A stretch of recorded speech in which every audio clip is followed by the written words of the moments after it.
Good morning to all. Welcome to TSN school. हम पढ़ रहे हैं कक्षा 9वीं हिंदी स्पर्श भाग 1 का पाठ्यक्रम। आपके स्पर्श में 2 भाग हैं, पहला है गद्य भाग और दूसरा है पद भाग। आज हम पद भाग से पाठ 7 रैदास पढ़ेंगे। रैदास का सबसे पहले हम जीवन परिचय जान लेते हैं। रैदास नाम से विख्यात संत रविदास का जन्म 1388 और देहावसान सन 1518 में बनारस में हुआ। ऐसा माना जाता है कि इनकी ख्याति से प्रभावित होकर सिकंदर लोदी ने इन्हें दिल्ली आने का निमंत्रण भेजा था। मध्ययुगीन साधकों में रैदास का विशेष स्थान है। कबीर की तरह रैदास भी संत कोटि के कवियों में गिने जाते हैं। इन्हें मूर्ति पूजा, तीर्थ यात्रा जैसे दिखावों में बिल्कुल भी विश्वास नहीं था। वे व्यक्ति की आंतरिक भावना और आपसी भाईचारे को ही सच्चा धर्म मानते थे और इनकी जो भाषा थी वह ब्रज भाषा थी और बड़ी ही सरल और व्यवहारिक थी।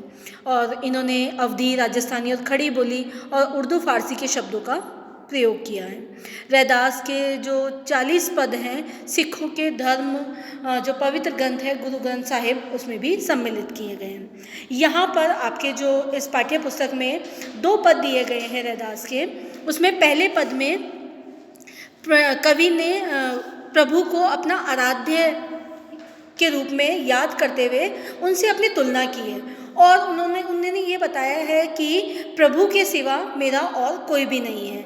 उसका प्रभु से बाहर किसी भी मंदिर या मस्जिद में विराजना, उनको लगता है कि जो प्रभु है वो सिर्फ मेरे अंतर मन में ही है और हर हाल में, हर कोने में और हर काल में सभी चीज़ में वो प्रभु को देखना चाहते हैं और प्रभु ही उनके लिए सर्वगुण संपन्न है।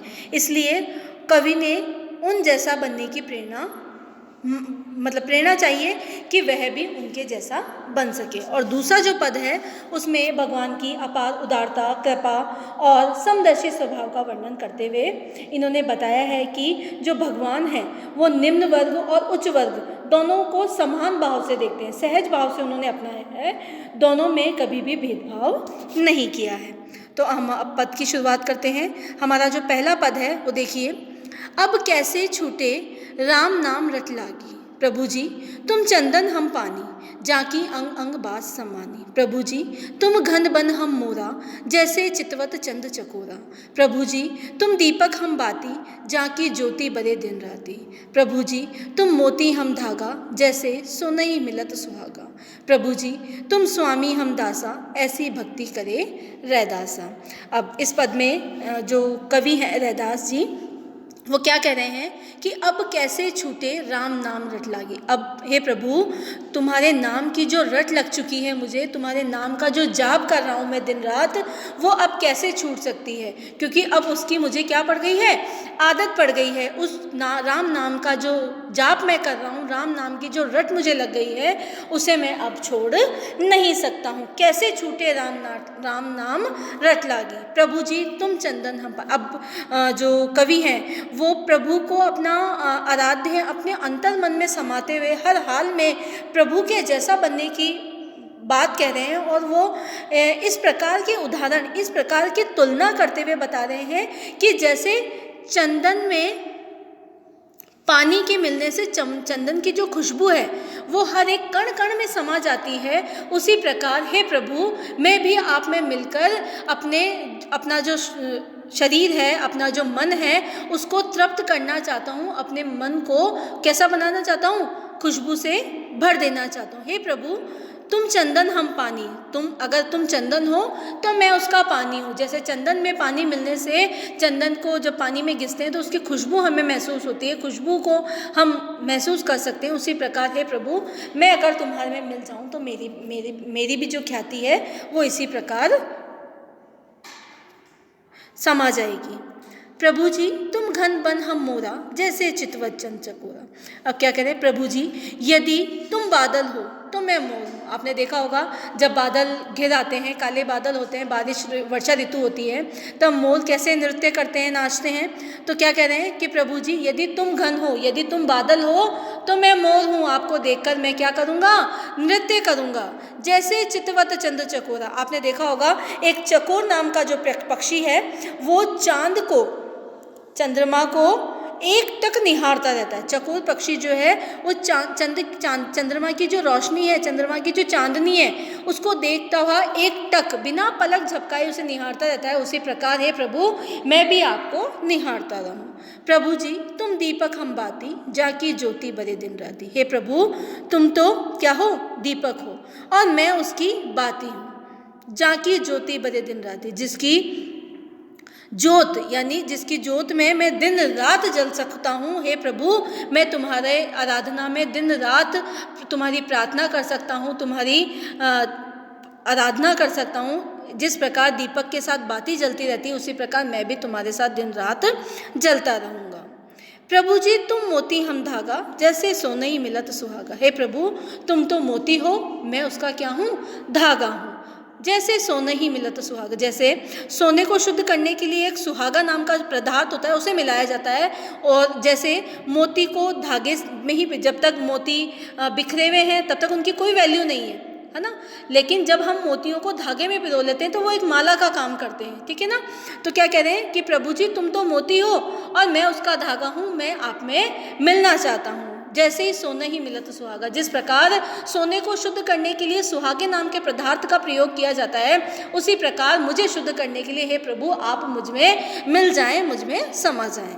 प्रभु जी तुम स्वामी हम दासा, ऐसी भक्ति करे रह दासा। हे प्रभु तुम तो स्वामी हो और मैं क्या हूँ, तुम्हारा दास हूँ। मैं नित रोज हर रोज आपकी ऐसी ही भक्ति करना चाहता हूँ, आपके अंग अंग में समाना चाहता हूँ, आपकी खुशबू को महसूस करना चाहता हूँ, आपके साथ दिन रात जलना चाहता हूँ, दिन रात आपकी सेवा करना चाहता हूँ, दिन रात आपको देखते हुए अपना जीवन व्यापन करना चाहता हूँ। अगला पद देखिए, ऐसी लाल तुझ बिनु कौनु करे, गरीब निवाजू गुसैया मेरा माथे छत्रु धरे। जाकी छोटी जगत काऊ लागे तापर तु ही डरे, नीचहु ऊंच करे मेरा गोबिंदु काहू ते ना डरे। नामदेव कबीरू त्रिलोचनु सधना सेनु तरे, कही रविदासु सुनऊ रे संतहु हरिजीव ते सभे सरे। अब अगले पद में मैंने आपको बताया था कि इसमें जो भगवान हैं, हमारे जो ईश्वर हैं, वो क्या कर रहे हैं, जो निम्न वर्ग के लोग हैं उनके प्रति अपार उदारता, कृपा और समदर्शी का जो स्वभाव है, मतलब समान रूप से दोनों को देखना, ऊंच नीच का भेदभाव नहीं करना है, यही इस पद में बताया गया है। क्या बताया गया है, ऐसी लाल तुझ बिनु कौनु करे। हे स्वामी ऐसी जो कृपा है वो तेरे बिना कोई नहीं कर सकता। कौन सी कृपा, गरीब निवाजू गुसैया मेरा माथे छत्रु धरे। गरीब निवाजू मतलब दीन दुखियों पर जो दया करने वाला है, वो हे स्वामी तुम ही कर सकते हो। जिसके माथे पर क्या है, मुकुट धारण है, जिसने अपने माथे पर मुकुट धारण किया हुआ है, वही स्वामी है, वही दीन दुखियों पर दया करने वाला। गरीब निवाजू का अर्थ यहाँ पर है दीन दुखियों पर दया करने वाला। जाकी छोटी जगत काऊ लागे तापर तू ही डरे, जिनकी मतलब क्या कह रहा है कि जिनके छूने मात्र से ही लोग, संसार के जो लोग हैं, जिनके छूने मात्र से ही अपने आप को अपवित्र समझते हैं, हे प्रभु तुम तो उन पर क्या करते हो, दया करते हो। तू तापर तू ही डरे, तुम ही हो जो उन पर द्रवित होते हो, तुम ही हो जो उन पर क्या करते हो, कृपा करते हो। मतलब जिन लोगों के छूने मात्र से ही जो संसार के लोग हैं वो अपने आप को अपवित्र समझते हैं, मतलब जो निम्न वर्ग के लोग होते हैं, अस्पृश्य लोग होते हैं, उनके छूने मात्र से ही ऐसा समझा जाता है कि हम अपवित्र हो गए, ठीक है। उन्हीं पर तुम क्या करते हो, अपनी दया दिखाते हो, तुम उन्हीं पर द्रवित होते हो। नीचहु ऊंच करे मेरा गोबिंदु काहू ते ना डरे। तुम तो क्या हो, जो निम्न वर्ग का व्यक्ति है उसे भी ऊंची पदवी प्रदान करते हो। नीचहु ऊंच करे मतलब निम्न वर्ग के नीच व्यक्ति को भी तुम ऊंची पदवी प्रदान करते हो। मेरा गोविंदु काहू ते, हे स्वामी तुम मेरे गोविंद हो और तुम किसी से भी नहीं डरते। तुम तो क्या हो, दीन दुखियों पर दया करने वाले हो, तुम किसी से भी नहीं डरते। नामदेव कबीरू त्रिलोचनु सदना सेनु तरे। आपने किन किन को नहीं तारा, किन किन को नहीं तारा, जैसे महाराष्ट्र के संत हैं नामदेव जी, कबीर, त्रिलोचनु यानी वैष्णव आचार्य जो हैं, सदना मतलब जो मतलब उच्च कोटि के जो संत होते हैं वो, और संत रामानंद के जो समकालीन हैं सेनु, उन सब को आपने क्या किया है, तारा। ये कुछ कवि हैं, कुछ संत लोग हैं जो निम्न वर्ग से हैं, जैसे कबीर जो हैं वो जुलाहा वर्ग से थे, मतलब निम्न वर्ग के लोग हैं। इनके जो कार्य थे वो बड़े ही उच्च थे, तो इन कार्यों को प्रभु ने इनके कार्यों को देखकर इनकी जो श्रेणी थी उनको त्यागते हुए इन्हें ऊंची पदवी प्रदान की है। कही रविदासु सुनौ रे संतहु हरि जीव ते सभे सरे।